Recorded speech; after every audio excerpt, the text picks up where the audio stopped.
आज बड़े हम नीला त्योहार बा पार्टी होई टाइट सब चीज के जुगाड़ बा पार्टी होई टाइट सब चीज के जुगाड़ बा बड़े हम नीला त्योहार बा पार्टी होई टाइट सब चीज के जुगाड़ बा केहू नहीं भागी जब डीजे बाजे लगी कैक लगा के सब मस्ती में डुली कटाई हैप्पी बर्थडे बोली चली बर्थडे में यारवा के धाई धाई बोली केक कटाई हैप्पी बर्थडे बोली चली बर्थडे में भाई के धाई धाई बोली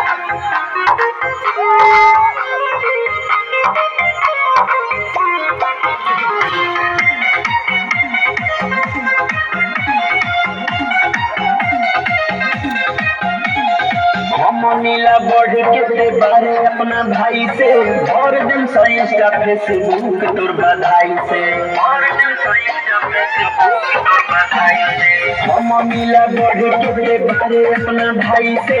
और दिन इंस्टा फेसबुक तोर बधाई से मिली अल्लाह की भर जाई गिफ्ट से झोली केक कटाई हैप्पी बर्थडे बोली चली बर्थडे में यारवा के धाई धाई बोली